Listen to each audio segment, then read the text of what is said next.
At the family party, my parents smirked and said, "Oh, sorry, it was just an accident," while everyone laughed. But I saw it. It wasn't an accident. Not even close. The evening had started out beautifully. The house smelled of roasted garlic and champagne. Candles flickered on the long oak table, and every relative I hadn't seen in years had shown up in their finest clothes. My mother, Evelyn, moved around like she was the queen of the evening, greeting guests with her perfect smile. My father, Grant, stood near the fireplace, telling stories too loudly, pretending not to notice me as I arrived. I tried to blend in, to keep peace like I always did. My fiancé, Derek, stood beside me, looking tense in his gray suit. He hated family gatherings, but he promised to be there for me. For a while, it almost felt normal, until my mother walked over with a glass of red wine. "Mara, sweetheart," she said sweetly, "you should try this Merlot. It's your favorite, isn't it?" Before I could answer, her hand slipped. The wine splashed across my white dress, dark red spreading down the fabric like blood. Gasps filled the room. Then came the laughter. "Oh, sorry," she said, voice light and fake. "It was just an accident." My father smirked beside her, his lips twitching in amusement. Even my aunt covered her mouth, trying not to laugh. I stood there frozen, my cheeks burning. I felt Derek's hand twitch beside me, but he didn't say anything. He looked away, pretending to check his phone, as if he didn't want to take sides. The laughter grew louder, and my mother gave me that look, the one she always gave when she wanted me to stay quiet and play along. I grabbed a napkin and tried to blot the stain, but it only made things worse. The wine had already sunk deep into the fabric. My father chuckled and said, "Guess you shouldn't wear white to dinner, kiddo." Everyone thought it was a joke. Everyone except me. Their eyes told me everything. This wasn't an accident. It was planned, just like all the little ways they found to make me the fool. I forced a smile, pretending it didn't hurt, but my chest felt heavy. My mother leaned in and whispered, "Don't make a scene, dear. It's just a little spill." A little spill. That's all she called it. The rest of the night blurred together, laughter, music, fake smiles. I could still feel the cold wine clinging to my skin, the embarrassment crawling up my neck. Every time I looked up, I caught my parents exchanging small, proud glances. I knew something deeper was behind that smirk. Something cruel. And for the first time, standing in that room full of laughter, I realized I wasn't just embarrassed. I was being played. Tessa was always the favorite. Everyone knew it, even if no one said it out loud. My parents, Evelyn and Grant, treated her like she was made of gold. She could do no wrong. When she spoke, people listened. When she smiled, they smiled back. She was the kind of daughter my parents wanted to show off, bright, social, beautiful, and loud enough to fill any room. I was the opposite. Quiet, careful. I kept to myself and focused on my studies, on my work, on anything that would make them proud. But nothing ever seemed enough. If I got straight A's, my mother would say, "That's great, Mara, but grades aren't everything." When Tessa got a B, she'd clap her hands and say, "See? She's balancing fun and work. That's real talent." It was always like that. One rule for me, another for her. I learned early not to expect fairness in our house. When we were little, I'd sit at the dinner table, waiting to share a story from school, but somehow Tessa always took over. She'd talk about how she made a teacher laugh, or how someone gave her their snack, and my parents would hang on every word. I'd start to speak and my father would cut in. "Let your sister finish, Mara." Eventually, I stopped trying. The worst part was how good Tessa was at pretending to care. She'd hug me in front of people, call me her best friend, and then whisper things that twisted my stomach. "You know, Mom only bought you that dress because she felt bad." Or, "Derek only likes you because he hasn't seen you lose your temper yet." She'd smile as she said it, so no one else would notice. At family gatherings, it became a game. How far they could push me before I cracked. My parents would make little comments about my clothes, my job, even my voice. "You always sound nervous when you speak," my father once said while everyone laughed. Tessa joined in, pretending to comfort me. "Oh, come on, Dad, she's sensitive." The way she said it made it worse. Over time, I started to believe them. Maybe I was the problem. Maybe I was too quiet, too serious, too plain. But deep down, I knew that wasn't true. I just wasn't what they wanted me to be. I wasn't Tessa. When I moved out, I thought the distance would help, but it didn't. Every visit felt like walking into the same old trap, dressed up in smiles and small talk. That night at the party wasn't the first time they humiliated me. It was just the first time I saw it clearly, how every accident, every joke, Every fake apology had been a small way of reminding me that in their eyes, I would never shine like her. And I started to wonder if Tessa enjoyed watching me fall apart as much as they did. The house was finally quiet after everyone left. Empty glasses stood on the counter, plates were stacked in the sink, and the smell of wine still hung in the air. I was in the hallway, ready to grab my purse and leave, when I heard voices coming from the kitchen. My mother's laugh, soft but sharp, echoed through the doorway. Then I heard Tessa. I froze. They didn't know I was still there. "Did you see Derek's face?" Tessa said, giggling. "He looked so uncomfortable. Poor guy didn't know where to look." My mother laughed again. "He'll get used to it. Maybe now he'll realize she's too uptight for him. He deserves someone who can loosen him up." The word stung like a slap. My own mother, saying that about me. About the man I was going to marry. Then Tessa's voice dropped, playful and cruel. The spill worked like a charm. I thought she was going to cry right there. My heart started pounding. So it wasn't an accident. I leaned closer to the doorframe, afraid to breathe. "She's always been too serious," my mother said, her tone calm and knowing. "Everything's a big deal to her. Derek will see it sooner or later. You just keep being around, sweetie. He'll figure it out himself." There was a pause. I could hear the faint clink of glasses being washed. Then my mother added, almost proudly, "Besides, maybe it's better this way. She'll never admit it, but she's not built for that kind of marriage. Derek needs someone more lively." Tessa laughed softly. "Like me?" My mother didn't answer right away. I could picture the look she gave her, that approving little smile she used to give when Tessa said something clever or cruel. "You know, I've always said you have a special charm," she finally replied. I felt sick. My hands were shaking, my chest tight. I wanted to walk in and scream at them, to tell them I heard every word. But I didn't move. I just stood there, hidden in the dark hallway, listening to them talk about me like I wasn't even real. It wasn't just about the wine. It was about Derek. They wanted to turn him against me. My mother and sister, the people who were supposed to care about me, were working together to make me look like a fool. When I finally stepped outside, the night air felt heavy. I could still hear their laughter through the kitchen window. I walked to my car slowly, trying to steady my breathing. As I started the engine, I caught my reflection in the rearview mirror. My eyes were red but dry. I didn't cry. Not this time. Something else took its place instead, a quiet kind of anger that sat deep in my chest. That was the moment I knew they weren't just trying to hurt me. They were planning to take something from me, and I wasn't going to let them. In the weeks after the party, something between Derek and me started to change. It was small at first, a missed text, a call he didn't return, a plan he suddenly had to reschedule. He blamed work, said he was just tired, but I could feel the distance growing. When we were together, he seemed distracted, like his mind was somewhere else. I tried to ignore it, to believe him, but the silence between us started to feel heavier than words. We used to talk about everything, our wedding, our future, the house we wanted to buy. Now, those talks never came up unless I started them, and even then he'd sigh and say, "Let's not stress about it yet." One evening, I brought up what happened at the party. I told him how my mother and father went too far, how humiliated I'd felt. He just shrugged. "They were joking, Mara," he said. "You take things too seriously sometimes." That hurt more than I expected. "They embarrassed me in front of everyone," I said quietly. He leaned back on the couch, avoiding my eyes. "You know your parents. That's just how they are. Don't let it bother you." I stared at him, waiting for him to see how much it mattered to me, but he didn't. He just picked up his phone, the conversation already over in his mind. After that, he started spending even more time away. He said he was working late or hanging out with friends, but he never mentioned names. Whenever I asked, he smiled in that gentle way that used to calm me. Only now, it felt like he was hiding behind it. Then one day, I came by his apartment unannounced.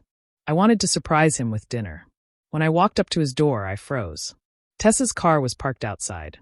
I stood there for a long moment before knocking. When Derek opened the door, he looked startled, almost guilty. "Mara, hey," he said, voice too casual. "What are you doing here?" Before I could answer, Tessa appeared behind him, holding a stack of papers and smiling like nothing was strange. "Hey sis, I was just helping Derek with some wedding stuff.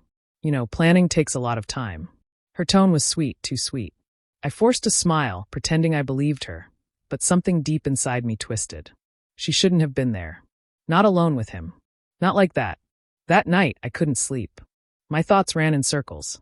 When I tried to talk to Derek the next day, he laughed it off. "You're overthinking again," he said. "You really need to relax."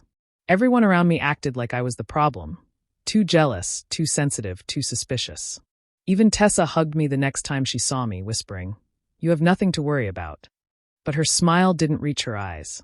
And no matter how hard I tried to believe them, my gut wouldn't let it go. Something was very, very wrong. It happened on a quiet Sunday morning. Derek was in the shower, and his phone buzzed on the nightstand. I didn't mean to look, but the screen lit up, and the name that flashed across it made my stomach twist, Tessa. For a moment, I froze. I told myself it was probably something harmless, maybe about the wedding. But the message stayed on the screen long enough for me to read it. "Last night was perfect. She still doesn't know," winky face. My hands went cold. I picked up the phone, my fingers trembling. I opened their chat, my heart pounding in my ears. There it was, message after message. Late night talks. Private jokes. Things that only lovers say to each other. "You looked amazing last night. I can't stop thinking about you. Don't feel guilty, she'll find someone else." I felt like I couldn't breathe. My throat tightened, and everything around me blurred. I scrolled back, hoping I'd misunderstood, hoping there was some explanation that made it all okay. But there wasn't. Each message made it worse.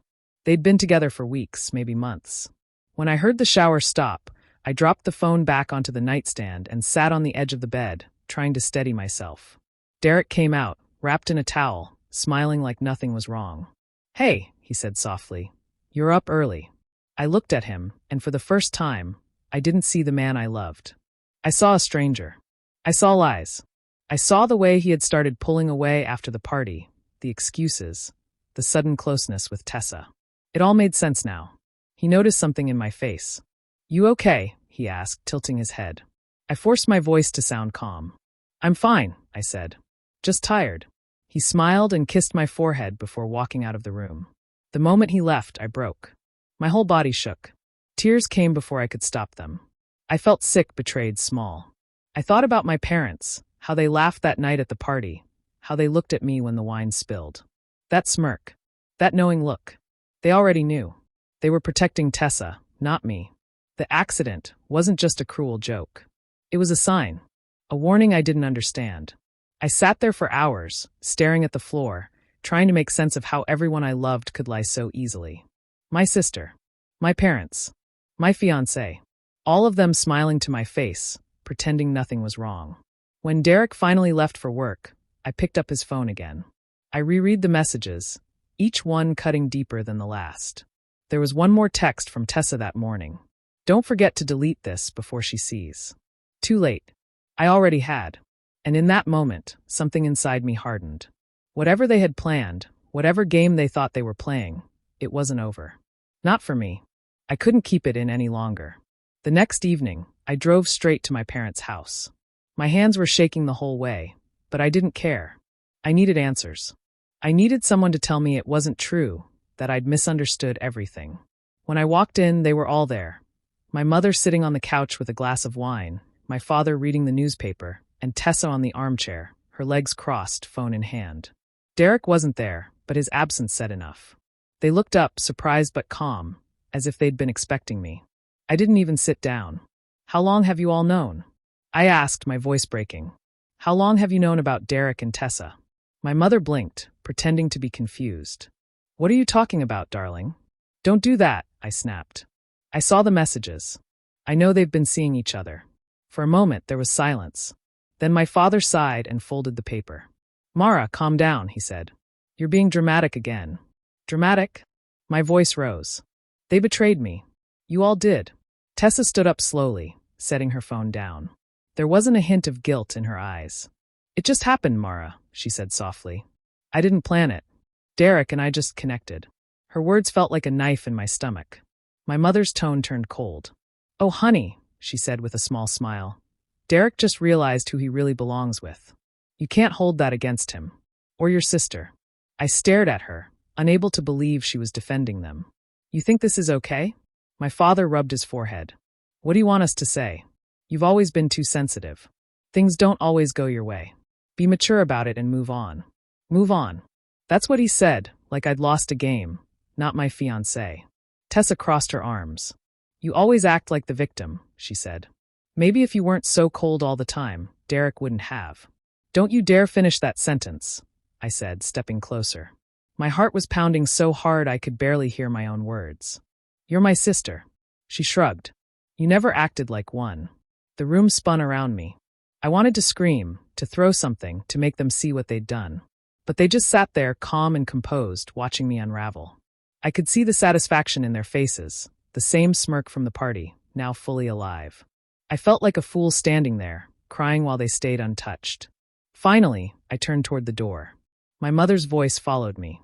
You'll thank us one day, she said lightly. This is for the best. I didn't look back. I walked out, got in my car and drove.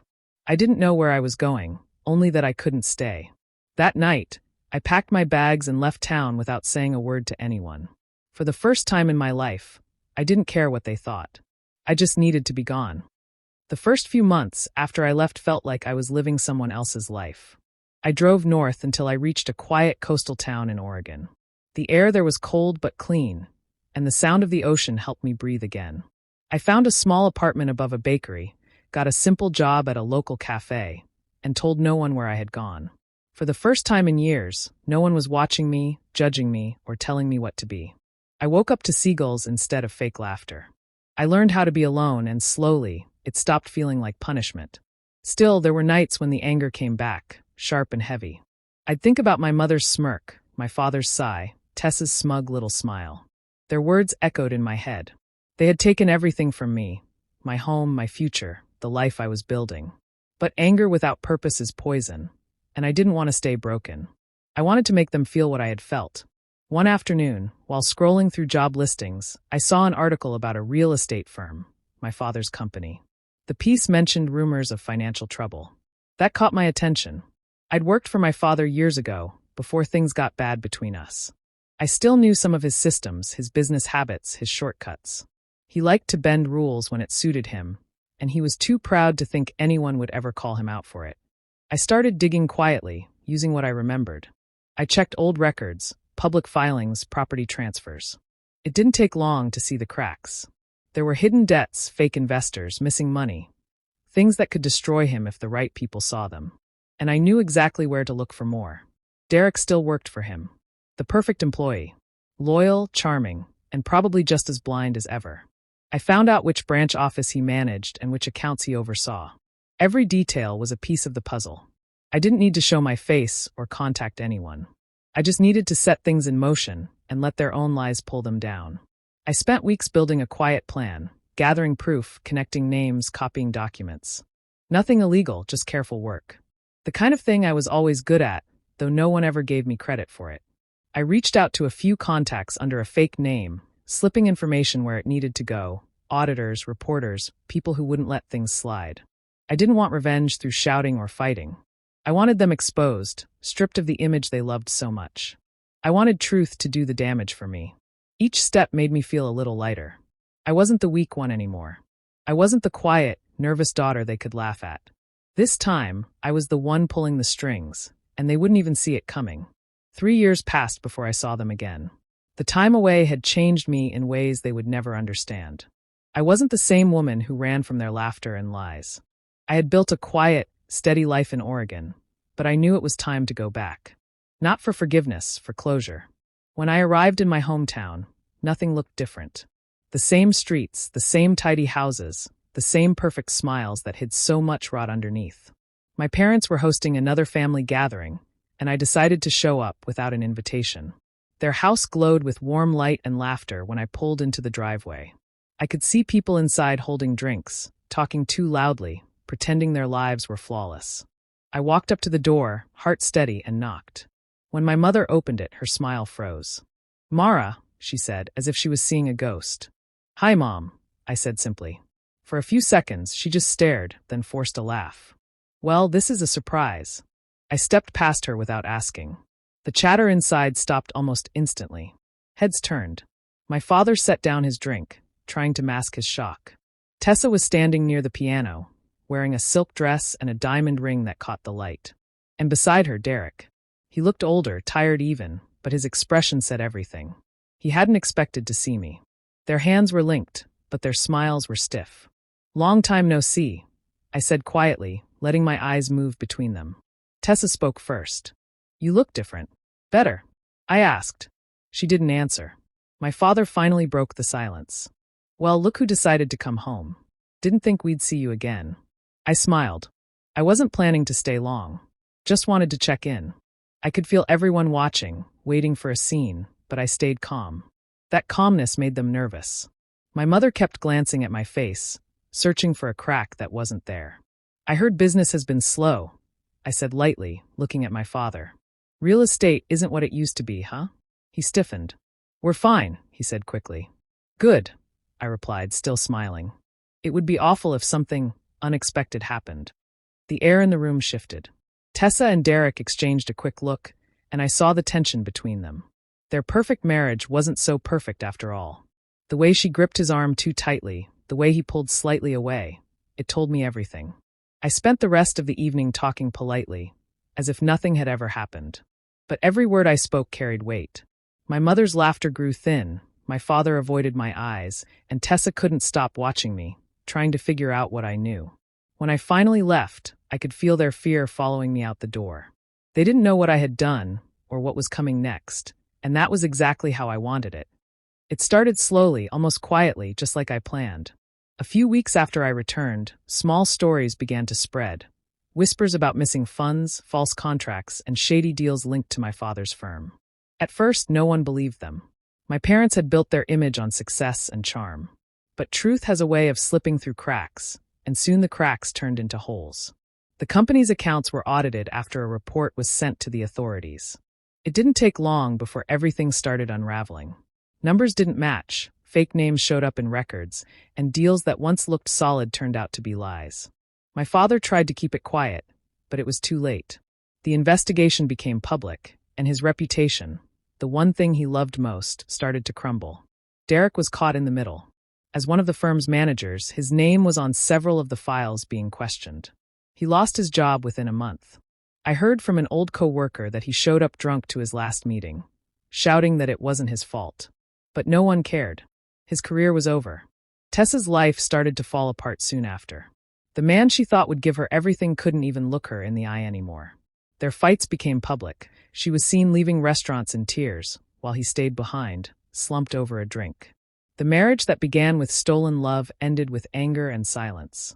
My mother, always the perfect hostess, began receiving fewer invitations. Friends who once praised her for her grace now avoided her. Her name came up in whispers, the wife of a corrupt businessman, the mother of a cheating daughter.